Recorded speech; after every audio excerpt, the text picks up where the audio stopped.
Student, आज हम पढ़ेंगे सेकंड अध्याय आरंभिक मानव की खोज। हम पढ़ रहे हैं 6th क्लास की NCERT इतिहास हमारा चल रहा है। ठीक है, इसमें अध्याय 2 है और इसमें हम पढ़ेंगे तुषार की रेल यात्रा। तुषार अपने एक रिश्तेदार की शादी में दिल्ली से चेन्नई जा रहा था। तुषार अपनी शादी में रिश्तेदार की शादी थी और दिल्ली से कहाँ जा रहा था? चेन्नई। तो इसका एक अनुमान ये लगाते हैं कि चेन्नई जा रहा था रेलगाड़ी से। तो अब ये जो है हम जो है इतिहास पढ़ रहे हैं तो अतीत के बारे में पढ़ रहे हैं। आज हमारे पास बस है, मोटरसाइकिल है, कार है, इस तरीके से हम एक स्थान से दूसरे स्थान जा सकते हैं। तो लगभग 20 साल पहले या 10,000 साल पहले या 20 लाख साल पहले लोग कैसे जाते थे एक दूसरे के तरफ, उसके बारे में हम चर्चा करेंगे। रेल में उसे खिड़की वाली सीट मिल गई जहाँ से वह बाहर का नज़ारा देखने में मग्न हो गया। तेज दौड़ती गाड़ी से उसने देखा कि पेड़ पौधे, घर, खेत खलियान बड़ी तेजी से पीछे की ओर छूटते चले जा रहे थे। तभी उसके चाचा ने उसके कंधे पर हाथ रखकर कहा, पता है, लोगों ने मात्र 150 साल पहले रेल से यात्रा करनी शुरू की थी। बस तो इसके कुछ दशक बाद आई थी। यानी पहले रेलगाड़ी की शुरुआत हुई थी और बस जो है कुछ कुछ टाइम के बाद आई थी। तुषार सोचने लगा कि जब लोगों के पास आने जाने के लिए तेज रफ्तार वाली गाड़ी की सवारियां नहीं थी तो क्या वे यात्रा ही नहीं करते थे? ये उन्होंने मन में सोचा कि जो पहले जो बीत चुका है, क्या वे अपनी सारी जिंदगी एक ही जगह पर बिता दिया करते थे?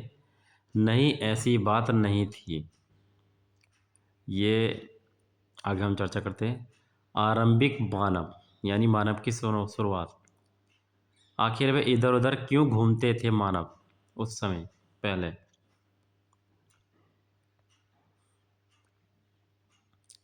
हम उन लोगों के बारे में जानते हैं जो इस उपमहाद्वीप में 20 लाख साल पहले रहा करते थे। 20 लाख साल पहले की बात हो रही है। आज हम उन्हें आखेटक खाद्य संग्रह के नाम से जानते हैं। आखेटक और खाद्य संग्रह का मतलब है, मान लो कोई व्यक्ति जंगल में रह रहा, ठीक है, खाने पीने का कोई साधन नहीं है, तो वह क्या फल फूल या पत्ते तोड़कर खा लेगा और उसी से अपना जीवन व्यतीत करके और उसी जंगल में अपना रहने की व्यवस्था कर लेगा। तो उसको बोलते हैं आखेटक खाद्य संग्राहक। भोजन का इंतजाम करने की विधि के आधार पर उन्हें इस नाम से पुकारा जाता था। आमतौर पर खाने के लिए वे जंगली जानवरों का शिकार करते थे। और इसलिए बात होगी, जब जंगल में रहते होंगे तो जंगल में जानवरों का शिकार करेंगे। मछलियाँ और चिड़ियाँ पकड़ते थे। फल फूल ये फूल हैगा, ठीक है, दाने पौधे पत्तियाँ अंडे इकट्ठा किया करते थे। हमारे उपमहाद्वीप जैसे गर्म देशों में पेड़ पौधों की अनगिनत प्रजातियाँ मिलती हैं। इसीलिए पेड़ पौधों से मिलने वाले खाद्य पदार्थ भोजन के अत्यंत महत्वपूर्ण स्रोत थे।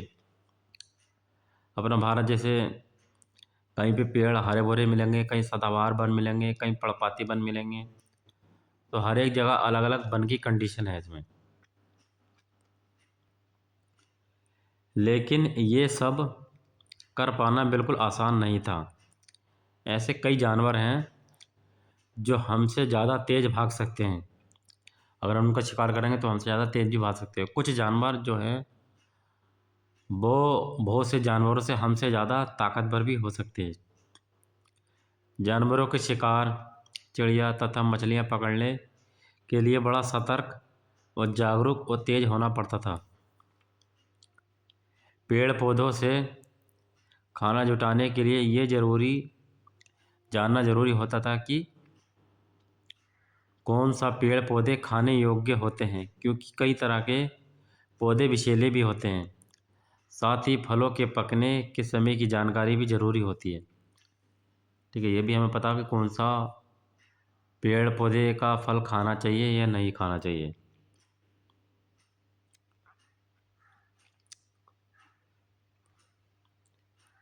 ऐसे समुदायों में रहने वाले बच्चों के ज्ञान और गुणों का वर्णन करो। क्या तुमसे ऐसे गुण और ज्ञान हैं? आखेटक खास संग्राहक समुदाय के लोगों के एक जगह से दूसरी जगह पर घूमते रहने के पीछे कम से कम 4 कारण बताइए। तो 4 कारण हम बताते हैं आपको। क्या है इसके? पहला कारण यह है कि अगर वे एक ही जगह पर ज़्यादा दिनों तक रहते तो आसपास के पौधों, फलों और जानवरों को खाकर समाप्त कर देते।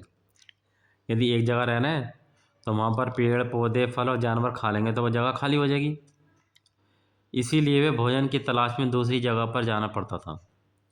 जब यहाँ भोजन खत्म हो गया तो फिर दूसरी जगह जाते थे। पहला कारण ये हो गया। दूसरा कारण यह है कि जानवर अपने शिकार के लिए या फिर हिरण और मवेशी अपना चारा ढूंढने के लिए एक जगह से दूसरी जगह पर जाया करते थे। इसलिए इन जानवरों का शिकार करने वाले लोग भी इनके पीछे पीछे जाया करते होंगे। ऐसा भी हो सकता है। मवेशी जो है जानवरों का चारा ढूंढने के लिए एक जगह से दूसरी जगह जा रहे हैं, तो उनके पीछे पीछे जानवरों का शिकार करने के लिए भी जा रहे हैं। ठीक, ये तीसरा कारण यह है कि पेड़ पौधों और फल फूल अलग अलग मौसम में आते हैं, इसलिए लोग उनकी तलाश में उपयुक्त मौसम के अनुसार इलाकों में घूमते होंगे। ठीक, और चौथा कारण यह है कि पानी के बिना किसी भी प्राणी या पेड़ पौधे का जीवित संभव रहना संभव नहीं होता। जैसे ऐसा भी होता है, जैसे कोई नदी बह रही है, ठीक है नहीं, तो यहाँ आसपास लोग रह रहे हैं, कुछ टाइम बाद ये नदी सूख गई, अब तो यहाँ रहना संभव नहीं है, तो फिर क्या दूसरी जगह जाकर रह लेंगे जहाँ पर पानी की व्यवस्था होगी, तो पेड़ पौधे भी हो जाएंगे और जीवन भी संभव होगा। और पानी झीलें, झरने तथा नदियों में ही मिलता है। यदि कई नदियों और झीलों का पानी कभी नहीं सूखता, कुछ झीलें और नदियों में पानी बारिश के बाद ही मिल पाता, इसलिए ऐसी झीलों और नदियों के किनारे बसे लोगों को सूखे मौसम में पानी की तलाश में इधर उधर जाना पड़ता होगा। इसके अलावा लोग अपने नाते रिश्तेदारों या मित्रों से मिलने भी जाया करते होंगे। यहाँ ये स्मरण रखना जरूरी है कि ये सभी लोग पैदल यात्रा किया करते थे, पैदल जाते थे, कोई आने जाने की, कोई सवारी की व्यवस्था नहीं हुआ करती थी। आज हम अगर सोचें तुम स्कूल कैसे जाते हो, अगर सवारी अगर नहीं थी तो कैसे जाएंगे? पैदल जाएंगे। तुम्हें अपने घर से स्कूल पैदल जाने में कितना समय लगता था? अगर तुम बस या साइकिल से जाओ तो स्कूल पहुंचने में कितना समय लगेगा? मान लिया अगर हम पैदल जा रहे हैं तो हमें लग रहा है 30 मिनट का समय। इसी चीज़ को यदि हम बस से अगर कवर कर लें तो कितने लगेंगे? 10 मिनट का समय। यही बात मैं आपको बताना चाह रहा हूँ। आरंभिक मानव के बारे में जानकारी कैसे मिली? मानव के पुरातात्विदों को कुछ ऐसी वस्तुएं मिली हैं जिनका निर्माण और उपयोग आखेटक खाद्य संग्रह किया करते थे। ये संभव है कि लोगों ने अपने काम के लिए पत्थरों, लकड़ियों और हड्डियों के औजार बनाए होंगे। इसमें से पत्थरों के औजार आज भी बचे हैं। इस तरीके से ये औजार हैं पत्थरों के। ये औजार आप देख सकते हैं, ये पत्थर के औजार हैं। कुछ ऐसे जैसे नोकीले औजार हैं, यहाँ पर नोकीला तो इससे किसी चीज़ को छेदना हुआ या खुदना हुआ, इस तरीके से किया करते थे। ये पत्थर के औजार बनाए, तो इससे ये पता चलता है कि मानव पत्थरों का प्रयोग किया करते थे।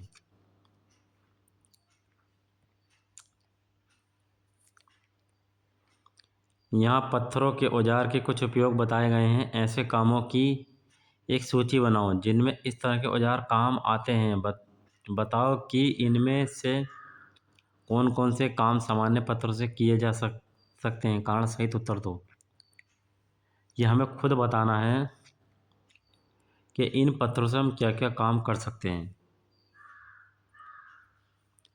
तो इन पत्थरों से, जैसे मैं आपको बताऊँ, जैसे आपका पत्थर देखा नुकीला, तो इन पत्थरों से हाथ से पकड़ के ज़मीन खोद सकते हैं, ठीक है नहीं? खोद सकते हैं नहीं ज़मीन पत्थरों से। किसी चीज़ में भी गड्ढा भी कर सकते हैं, कोई नुकीली चीज़ है, ये नुकीली चीज़ है, गड्ढा कर सकते हैं, किसी में छेद कर सकते हैं इन पत्थरों से। उस समय की बात बता रहा हूँ, अतीत के बारे में।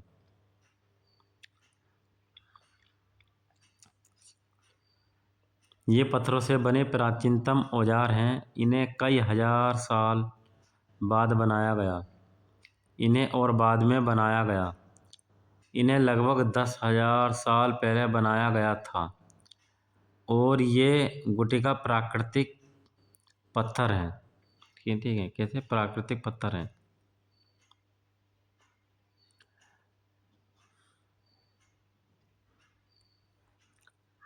इनमें से कुछ औजारों का उपयोग फल फूल काटने, हड्डियां और मांस काटने तथा पेड़ों की छाल और जानवरों की खाल उतारने के लिए किया जाता था। कुछ पत्थर ऐसे हैं, मान लीजिए पत्थर है, तो इस पत्थर को काट काट के इस तरीके से नुकीला बना लिया, ठीक, छुरी टाइप का बना लिया, तो इससे खाल उतार लेते थे। कुछ के साथ हड्डियां या लकड़ियों के मुट्ठे लगा कर भाले और बाण जैसे हथियार बना देते थे। मतलब कोई पत्थर है, इस तरीके से पत्थर है कोई, तो नुकीला पत्थर है ये, तो यहाँ पर कोई क्या लकड़ी या कोई हैंडल वगैरह लगा दिया, ठीक है नहीं, इस तरीके से, तो अपने किसी चीज़ पर मारने के काम में हो गया। कुछ औजारों से लकड़ियाँ काटी जाती थीं। लकड़ी का उपयोग ईंधन के साथ साथ झोंपड़ियाँ और औजार बनाने में किया जाता था। जैसे आप ये देख सकते हैं, ये हाथ है, ठीक है नहीं, और इसके हाथ में ये पत्थर है, ये वाला, ये पत्थर रहा आपका। इस पत्थर से क्या ज़मीन खोद रहा है, ये ज़मीन खोद रहा है, ठीक है। ये पत्थर है, ये दिख रहा है आपको पत्थर, ये देखो नुकीला पत्थर है, इससे ज़मीन खोदी जा रही है। एक नुकीला पत्थर ये हैगा, और इससे क्या है, किसी ये खाला वगैरह इसको सीने के काम आ रही है, किसी को सी रहा है, ये देखो छेद कर करके।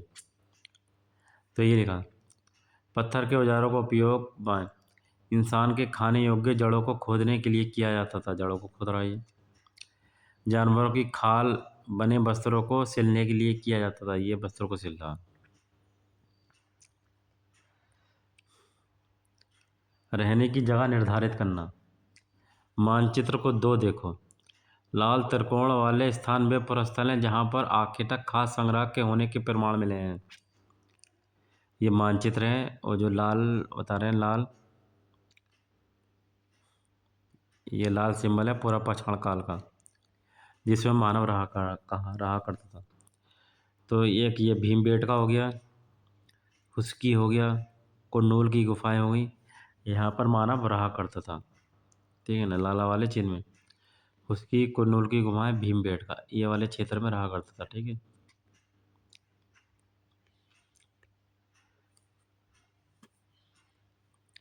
लाल त्रिकोण वाले स्थान वे पुरस्थल हैं जहाँ पर आखिर तक खास संग्राहकों के होने के प्रमाण मिले हैं। इनके अलावा भी और कई स्थानों पर आखिर तक खास संग्राहक रहते थे।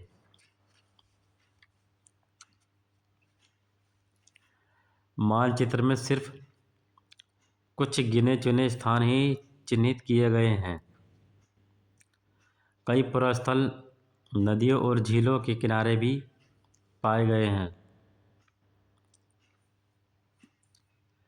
मैं आपको एक बार मैप के बारे में बता दूं। ये बुर्ज होम है, कश्मीर में है। ये मेहरगढ़ आपका पाकिस्तान का एरिया है। ये दावोजली इधर असम वगैरह में है। ये और चिरांद है आपका, ये कोलकाता है। ये आपकी गंगा नदी बह रही है। ये कोल्डी हवा है, महागढ़ा है, नर्मदा नदी है, ताप्ती नदी है, इनाम गांव है, मुंबई है, गोदावरी नदी है, ये कृष्णा नदी है, ये बंगाल की खाड़ी या अरब सागर है आपका। ये हल्लूर हो गया कर्नाटक में, ब्रह्मगिरी है पय्यमपल्ली तमिलनाडु में कावेरी नदी है, और आदि चन्नलूर है ये तमिलनाडु में।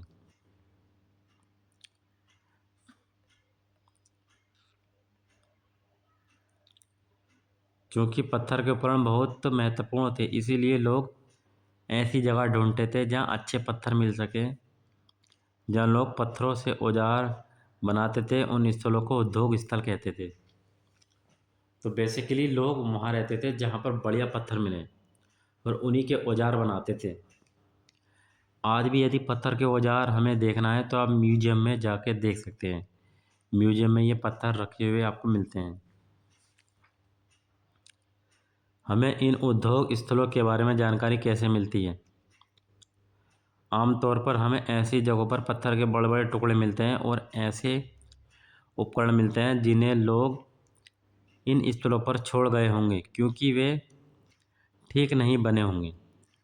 साथ ही औजार बनाने के बाद पत्थरों के टूटे फूटे टुकड़े भी इन स्थलों पर मिलते हैं। कभी कभी लोग इन स्थलों पर कुछ ज़्यादा समय तक रहा करते थे। ऐसे स्थलों को आवासीय और उद्योग स्थल कहते हैं, जहाँ पर ये रहते थे। भीमबेटका कहाँ पर है? मध्य प्रदेश में। ये आवासीय पुरा स्थल उन्हें कहते हैं जहाँ लोग रहते थे और इनमें गुफाओं और कंदराओं जैसे वे स्थल होते हैं जिन्हें यहाँ दर्शाया गया है। लोग इन गुफाओं में इसलिए रहते थे क्योंकि यहाँ उन्हें बारिश, धूप, हवाओं से राहत मिलती थी। ऐसी प्राकृतिक गुफाएं विंध्या और दक्कन के पर्वतीय इलाकों में मिलती हैं, जो नर्मदा घाटी के पास स्थित हैं। गुफाओं में रहते थे इसके अंदर इसी माने कि ताकि बाढ़ वगैरह हवा पानी से बचे रहें। ये है गुफा का चित्र, ठीक है। यहाँ पर अंदर जैसे कोई आदमी रह लिया अंदर, तो बारिश वगैरह अगर हुई तो इतना आदमी नहीं भीगेगा। इसी तरीके से इसमें रहा करते थे।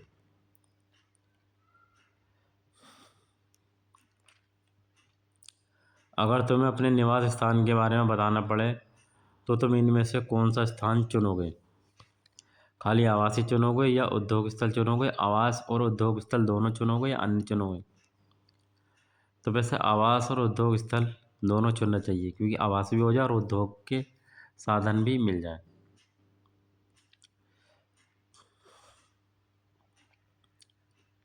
पुरा स्थल उस स्थान को कहते हैं जहाँ औजार, बर्तन और इमारतें जैसी वस्तुओं के अवशेष मिलते हैं।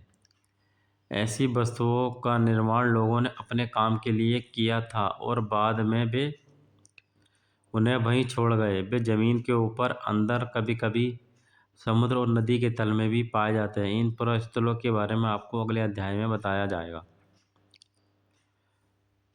तो जहाँ पर बर्तन और औजार बने थे वो लोग वहीं छोड़ गए, तो फिर ये या तो समुद्र में बह गए या पानी के अंदर हैं या ऊपर हैं, तो वो औजार आज हमें मिले हैं। पाषाण औजारों का निर्माण। पाषाण उपकरणों को प्रायः दो तरीकों से बनाया जाता था। पहला, पत्थर से पत्थर को टकराना। पत्थर से पत्थर यदि मारेंगे, एक पत्थर दूसरे पत्थर से मारेंगे, टूट फूट के बनेगा वो। यानी जिस पत्थर से कोई औजार बनाना होता था उसे एक हाथ में लिया जाता था और दूसरे हाथ से एक पत्थर हथौड़ी जैसे इस्तेमाल होता था। ये पत्थर है तो दूसरे पत्थर से इसको मार रहा है इस तरह से हथौड़ी की तरह, तो ये टूट टूट के बन गया है। ये बन गया, देखो टूट टूट के, ये टूटा, ये टूटा, ये टूटा, इस तरह से टूट टूट के बन रहा है पत्थर के औजार। इसी तरह आघात करने वाले पत्थर से दूसरे पत्थर पर तब तक चल कर निकाले जाते थे जब तक वांछित आकार उपकरण न बन जाए। तो इस तरीके से मारते मारते क्या नुकीला बना लेते थे, बढ़िया, जो काम में आ जाए। दूसरे तरीके को क्या कहते हैं? दबाव शल्क तकनीक कहा जाता है। इसमें क्रोड को एक स्थिर सतह पर टिकाया जाता था और इस क्रोड पर हड्डी या पत्थर रखकर उस पर हथौड़ी नुमा पत्थर से शल्क निकाले जाते थे, जिससे वांछित यानी नुकीला उपकरण बनाए जाते थे। पाषाण उपकरण कैसे बनाए जाते थे, इसके लिए अपनाई गई दो तकनीकों में से एक यहाँ दर्शाई गई है। बताओ ये कौन सी तकनीक है। तो दो तकनीकें हैं ये, पहली और दूसरी। इसमें से बताना आपको ये वाली जो तकनीक है वो कौन सी तकनीक है, ठीक है नहीं। अब आग की खोज कैसे हुई। मानव की खोज। मानचित्र 2 में देख रहा है, हमने देखा था मानव की खोज कुरनूल गुफा ढूंढनी थी। ये दक्षिण में स्थित है, जो आवासीय स्थल है जहाँ पर लोग रहा करते थे। पृष्ठ 14 नंबर पेज पर यह राख के अवशेष मिले हैं। इसका मतलब यह है कि आरंभिक लोग यहाँ आग जलाना सीख गए थे। जब राख के टीले मिल गए यहाँ पर कुरनूल गुफा में, तो आदमी ये सोचता था कि हाँ, कि यहाँ पर लोग आग जलाते थे। आग का इस्तेमाल कई कार्यों के लिए किया गया होगा, जैसे कि प्रकाश के लिए, मांस पकाने के लिए, या खतरनाक जानवरों को दूर भगाने के लिए किया जा सकता है आग का प्रयोग।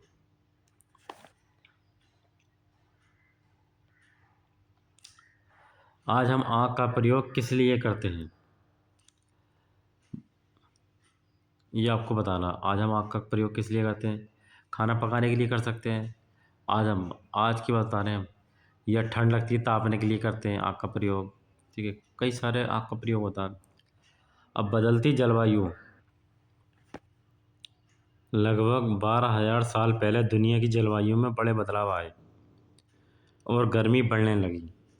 इसके परिणाम स्वरूप कई क्षेत्रों में घास वाले मैदान बनने लगे। इससे हिरण, बारहसिंगा, भेड़, बकरी और गाय जैसे उन जलवायु की संख्या बढ़ी जो घास खाकर जिंदा रह सकते थे।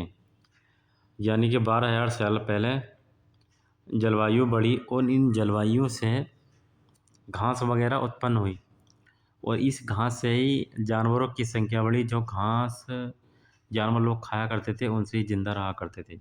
ये जलवायु का बदलता हुआ चेंजिंग मौसम है। जो लोग इन जानवरों का शिकार करते थे वे भी इनके पीछे आए और इनके खाने पीने की आदतों और प्रजनन के समय की जानकारी हासिल करने लगे। हो सकता है कि तब लोग इन जानवरों को पकड़कर अपनी ज़रूरतों के अनुसार पालने की बात सोचने लगे हों। साथ ही इस काल में मछली भी भोजन का महत्वपूर्ण स्रोत बन गई हो। अब ये जानवर जो है मान लिया चरने के लिए आए थे, घास वगैरह खाने के लिए, तो मानव भी उसके पीछे पीछे आया। तो मानव ने सोचा होगा कि क्यों ना हम इस जानवर को पालतू बनाया जाए। हो सकता है दिमाग में ये बात आई हो पालने के लिए। और नदियाँ वगैरह होती तो मछली वगैरह होती हैं, तो उन्होंने मछली को अपना खाने का स्रोत बनाया। इसी दौरान उपमहाद्वीप के भिन्न भिन्न इलाकों में, अलग अलग इलाकों में गेहूँ, जौ और धान जैसे अनाज प्राकृतिक रूप से उगने लगे थे अलग अलग स्थानों में।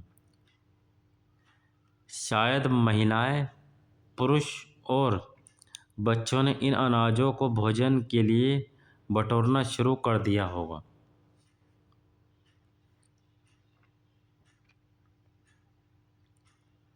नाम और तिथियाँ।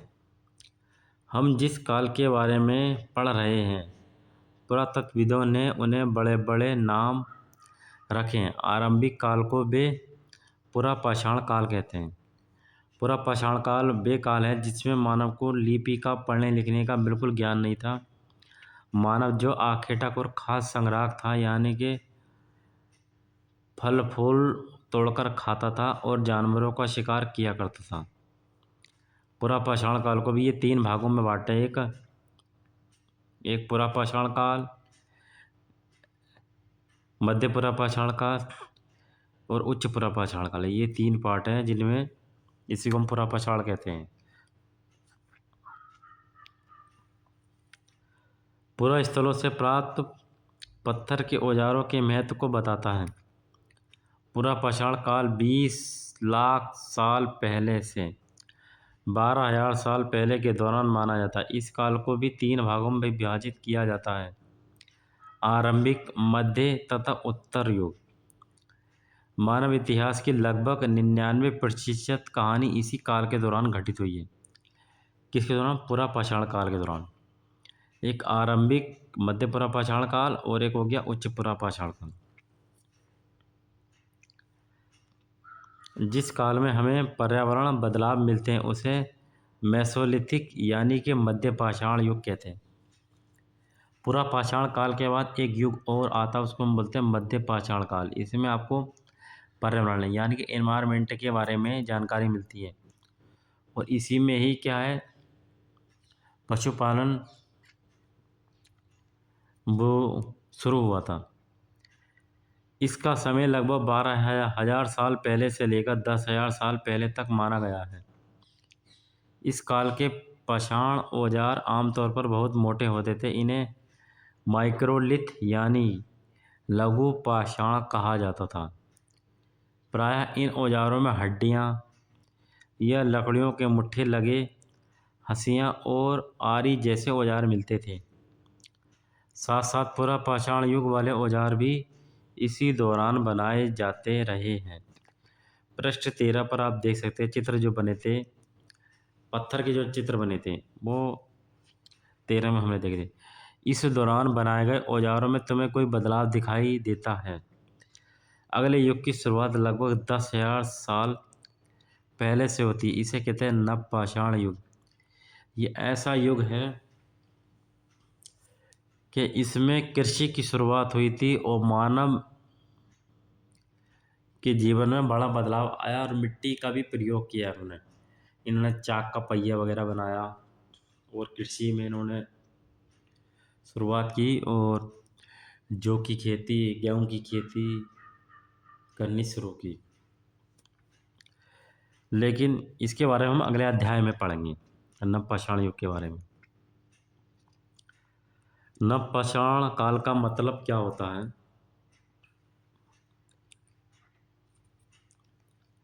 हमने कुछ स्थानों के नाम दिए गए हैं। अगले अध्यायों में तुम्हें ऐसे अनेक नाम मिलेंगे। अक्सर हम पुराने स्थानों के लिए उन नामों का प्रयोग करते हैं जो आज प्रचलित हैं, क्योंकि हमें ज्ञात नहीं है कि उस काल में इनके क्या नाम रहे होंगे।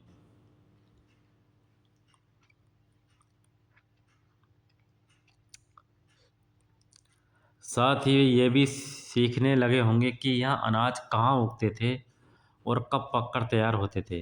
ऐसा करते करते लोगों ने इन अनाजों को खुद पैदा करना सीख लिया होगा।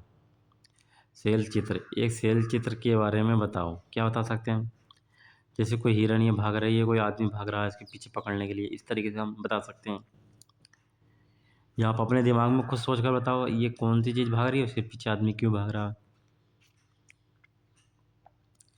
शैल चित्रकला, इनमें से हमें क्या पता चलता है? जिन गुफाओं में लोग रहते थे उनमें से कुछ की दीवारों पर चित्र मिले हैं। इनमें कुछ सुंदर उदाहरण मध्य प्रदेश और दक्षिणी उत्तर प्रदेश की गुफाओं से मिले चित्र हैं।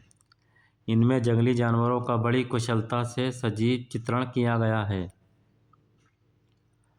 कौन क्या करता था, इसके बारे में बताना है। हमने पढ़ा कि आरंभिक लोग यानी कि पुरा पाषाण काल की जो पहली कड़ी है, आरंभिक लोग शिकार तथा फल फूल का संग्रह किया करते थे। वे पत्थर के औजारों और गुफाओं में चित्र बनाते थे। क्या हमें कोई ऐसे साक्ष्य मिलते हैं जिनसे पता चले कि महिलाएं शिकार करती थी? हमने पहले पढ़ लिया कि पुरुष क्या शिकार किया करते थे। क्या कोई ऐसे साक्ष्य मिलते हैं जिसमें महिला भी शिकार करती थी, या पुरुष औजार बनाते थे, या फिर महिलाएं चित्रकारी करती थी और पुरुष फल फूल इकट्ठा करते थे? वास्तव में हमें इसका ज्ञान नहीं है, लेकिन दो बातें हो सकती हैं। क्या? महिला और पुरुष दोनों ने मिलकर कई काम एक साथ किए होंगे, दोनों ने किए होंगे। ये भी संभव है कि कुछ तरह के काम केवल महिलाएं करती थीं और कुछ केवल पुरुष कर सकते थे। इसके अलावा उपमहाद्वीप के अलग अलग क्षेत्रों में अलग अलग परंपराएं रही होंगी। भारत में शुतुरमुर्ग की बात करें, शुतुरमुर्ग आज के ज़माने में देखने नहीं मिलता है। भारत में पुरा पाषाण युग के दौरान शुतुरमुर्ग होते थे। महाराष्ट्र के पटने पुरा स्थल से शुतुरमुर्ग के अंडों के अवशेष मिले हैं। इनके कुछ छिलकों पर चित्रांकन भी मिलता है, यानी कि जो शुतुरमुर्ग का जो अंडा है उस पर चित्र बनाए गए हैं। इन अंडों से मनके भी बनाते थे, यानी घड़े वगैरह भी बनाते थे। इन मनकों का उपयोग किस लिए किया गया होगा और आज हमें शुतुरमुर्ग कहाँ मिलते हैं बताओ। उस समय मिलते थे पुरा पाषाण काल में, आज हमें कहाँ मिलेंगे। हुस्की, ये हमने मानचित्र में देखा था। हुस्की ये भी एक आवासीय स्थल था। हुस्की यहाँ पर पुरा पाषाण युग के कई पुरास्थल मिले थे। कुछ पुरास्थलों से अलग अलग कार्यों में लाए जाने वाले कई प्रकार के औजार मिलते हैं। ये संभवतः आवास और उद्योग स्थल रहे होंगे। कुछ छोटे पुरास्थल में भी औजारों के बनाए जाने के प्रमाण मिले हैं। इनमें से कुछ पुरास्थल झरनों के निकट थे। अधिकांश औजार चूना पत्थरों से बनाए जाते थे। क्या तुम दूसरे प्रकार के पुरास्थलों के नाम बता सकते हो? और हम बता सकते हैं। तो हमने देखा था जैसे हुस्की, आपने देख लिया हुस्की। हम लोग कुरनूल की गुफाएं थी, और एमपी में भीमबेटका की गुफाएं थी, जहाँ पर गुफा के अंदर लोग रहा करते थे।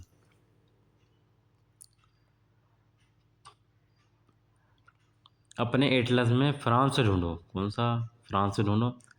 ये चित्र फ्रांस की एक गुफा का है। ये चित्र रहा, ठीक है। ये चित्र आप देख सकते हैं, ये जानवरों के चित्र हैं। जैसे गैंडा हो सकता है, सींग के लिख रहा है, ठीक है। या कोई हिरन हो सकता है। ये चित्र अपने बना रखे हैं। ये कुछ चमकीली का पेंट वगैरह किया गया है, नहीं, ये गुफा के अंदर है। चलिए हम देखते हैं क्या है। ये फ्रांस की एक गुफा का है। इस पुरास्थल की खोज लगभग 100 साल पहले 4 स्कूली छात्रों ने की थी। लगभग कितने? 100 साल पहले। ज़्यादा टाइम पुरानी बात नहीं है, 100 साल पहले। इसी तरह के चित्र लगभग 20 साल पहले से लेकर 10,000 साल पहले के बीच बनाए गए होंगे। इनमें कई जानवरों के चित्र मिले हैं, जिनमें जंगली घोड़े, गाय, भैंस, गैंडा, रेंडियर, बारहसिंगा और सूअरों को गहरे चमकीले रंगों से चित्रित किया गया है। यानी कि 20,000 साल पहले और 10,000 साल पहले। ये फ्रांस में 100 साल पहले के जो चित्र घूमे मिले हैं, इससे मिलते जुलते हैं। इन रंगों को लोह अयस्क और चारकोल जैसे खनिज पदार्थों से बनाया जाता था।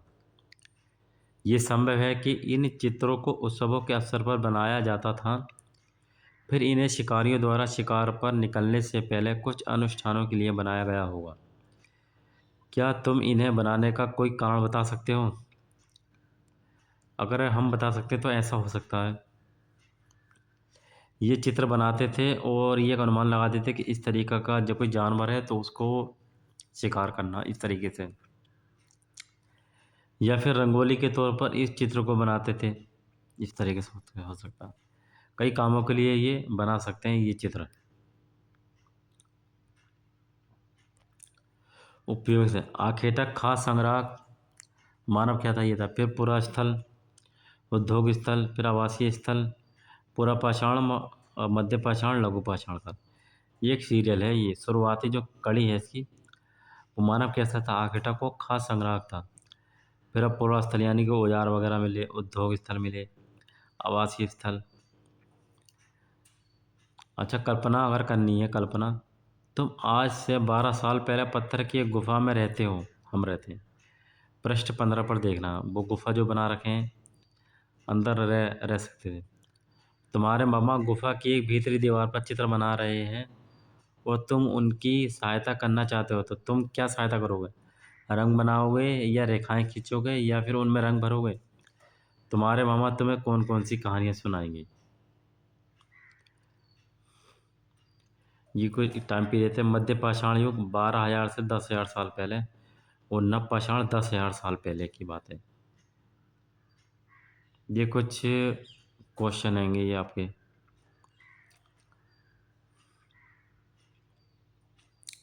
आओ चर्चा करें। आखेटक खास संग्राहक एक स्थान दूसरे स्थान पर क्यों घूमते रहे होंगे? उनकी यात्रा आज की हमारी यात्रा के कारणों में क्यों समानताएं या क्यों भिन्नताएं थी। तो ये आपको बताना, एक स्थान पर क्यों स्थान पर घूमते होंगे। तो हमने इसके लिए कारण बताए थे कि या तो वह एक जगह रहते थे तो फल फूल समाप्त हो जाएंगे तो वो दूसरी जगह जाएंगे, या फिर इस तरीके से जाएंगे कि एक जगह नदी सूख गई तो फिर उस जगह पानी की व्यवस्था नहीं है तो दूसरी जगह फिर पानी की व्यवस्था ढूंढ के वहाँ रहते थे। इस तरीके के कारण हम बता सकते हैं इसमें। ठीक है, ये आप क्वेश्चन है इसमें। ये आपका चैप्टर पूरा हो गया। अब अगला चैप्टर आपका भोजन संग्रह से उत्पादन तक, अध्याय तीसरा। 2 अध्याय हमारे पूरे हो गए। इस अध्याय की चर्चा हम नेक्स्ट वीडियो में करेंगे।